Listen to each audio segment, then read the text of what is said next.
Hey guys, this is Lieutenant Dan coming at you from my bunker. Wanted to give you an update, really a recap of all the steps I took. Not all the steps, trust me. You don't want to see all those steps. But a recap of the painting process I took on the table and all the things that I used and the colors and the sandpaper and everything. So let me show you. All right, guys, so I just wanted to just do a quick recap on just the items that I used to sand up and paint up the table as it is right now. This weekend I did go and I bought some walnut, which will be the outer boards going around, framing out the whole table. So I'm really excited. This is some beautiful looking wood. Hopefully I'll be able to do that, get them attached next weekend, and then go through the staining or oiling process, whatever I'm going to use. But nonetheless, so when the table was not all assembled, I would try to sand it as much as I could with my electric sander, like the one that's in the picture.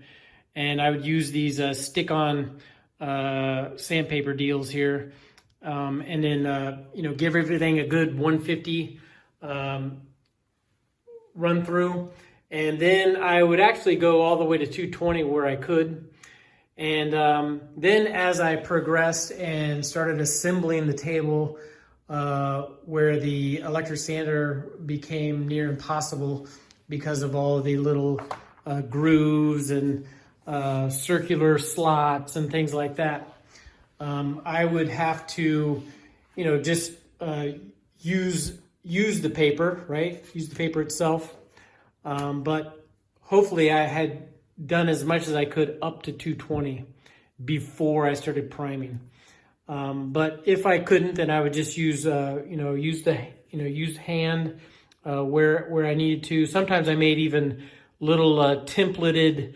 I threw them away, but I would cut out like 1/4 of an inch or even 3/8 of an inch squares, and then I would attach the sticky sandpaper, cut it out with an X-Acto knife, and then I would just move that block back and forth to scratch everything up to the appropriate grit that I was going for.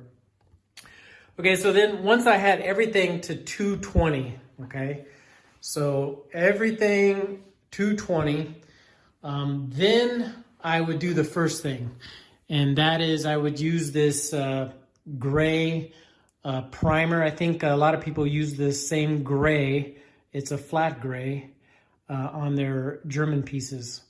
And so that's what I used. And so I basically did the entire table. So it was very gray.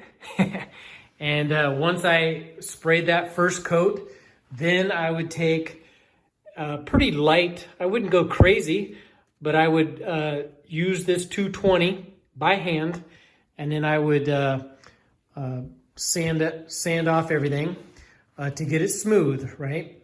And then I would spray it again with the primer.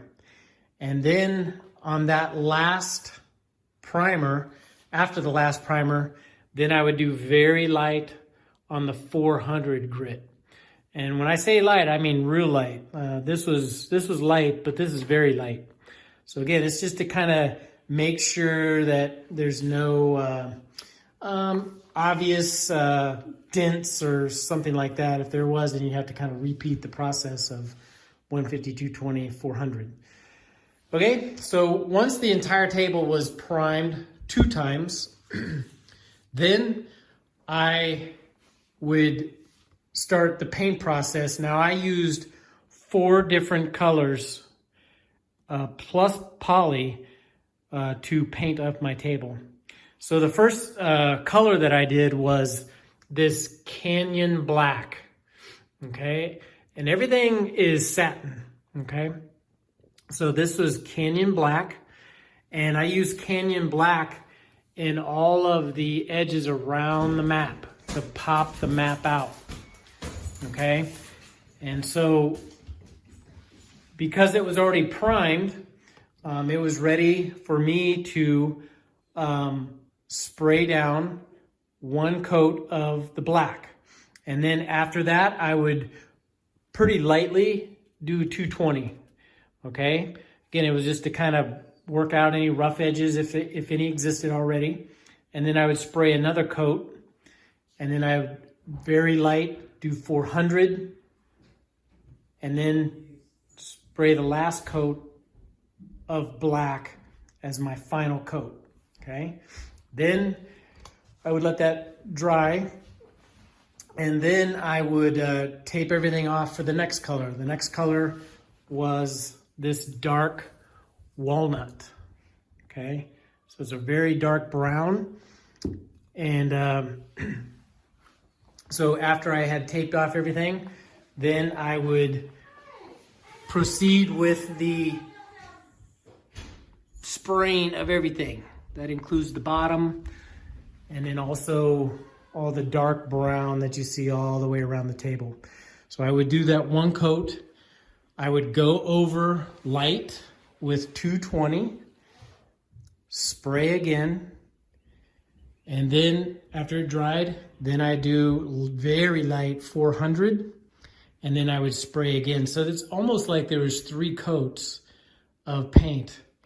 And then I was ready to do the next. So that was the cream that you see here. So then what I did was I had to retape everything again, trying to take special care so that I didn't get any overspray, which it did happen, but that's a whole nother process. But anyway, so I used this heirloom white for the cream. So it comes out as white, obviously, and then the cream takes place by adding the satin. But anyway, so I sprayed all the areas that are white here, or cream, okay, and then let it dry. And then I would go over every single surface with 220. So I touched every surface in some shape or form, wherever you see there's white here, okay. Then I would respray, and then I would very light 400 to get it down to the smoothness that I wanted. Then I would do the final coat of that heirloom white all the way around, okay? So then after all that dried, then I had to use this red. It's a colonial red, okay? And I had to mark where the Axis or the Allies are winning, right? So I had to tape off everything really good, and then I painted these 4 slots that red, okay? All right, and then the last step was, after everything dried, is then I did this Minwax Poly Shade. It is a honey satin, okay? And I mean, it's actually a pretty easy process. I would have 2 rags, and they were those microfiber towels. So one microfiber towel I would use to dip in this, and then I would do the table in sections. And so, you know, like I would start at like in this corner and then go about this far. And so I would, you know, dip it in there and then really douse this whole area, and then wait about 1.5 minutes or so. But really, by the time I got all the way down here, then I would take another microfiber towel, and then I would come back and start wiping it off, okay? And after a while, you'll figure out how to do that. But then you start wiping it off, and you're leaving stuff. You make sure you get every corner, nook, and cranny. And then as you're wiping off, you'll see that you're not really able to get some of these crooks and crannies, which is what you want, because you want that weathered weathered effect. Okay, so I basically did that all the way around, and you know, I think it really makes the table look really, I don't know, really tight. It just looks really good. So, okay, so after that was all done, and then I went back and I added this polyurethane. It's a water-based satin finish, and it's crystal clear. And I only added it to the dark brown. I didn't add it to this because this is a that poly shade is from Minwax is a polyurethane, so it is a protectant. So I just sprayed one coat on all of the brown. So just a kind of a light coat, but you know, I covered it. And so it gives it a little bit of protection. I wasn't looking to add too many coats of it. And that pretty much is it. I would say the only lesson learned of this whole thing, well, there was a couple actually. One is invest in a good mask. Don't think that you can do 10, 15 cans of paint using a bandana, or not that I did, or just some mask that you can buy at Walmart or something. You need to buy something really good. Make sure you ventilate. That is key, ventilate. I did not have a good ventilation in here, and I think I about took 5 to 10 years off of my life. I was using some really, you know, decent N95 masks, but you know, if the place is full of fumes, you're going to be inhaling fumes, period. I didn't have these windows open, but I did have all these windows open, but there was no way for the air to move this way. So I even got a fan and I put it in the corner over here to blow everything this way. And once I did that, plus that made a world of difference. Anyway, that was the main lesson learned. The other lesson learned was do not give up on the sanding. That is the most important thing. If you are in the mindset of I need to hurry up and I need to just get this thing done, you are going to pay the price later, because you will come back and go, oh man, this doesn't look exactly the way that I wanted, because you wanted to take a shortcut. So whenever I caught myself doing that, I would just say, come on, press through it or take a break. You know, there's no rush to get this done.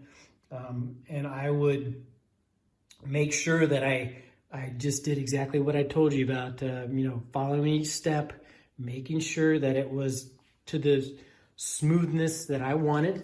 And it really paid off because I look at this and go, man, this is all the finish, everything just looks great. Okay. All right. So I guess that's it. I just wanted to make this short video for you guys, and then I will continue on with more to come. Take care.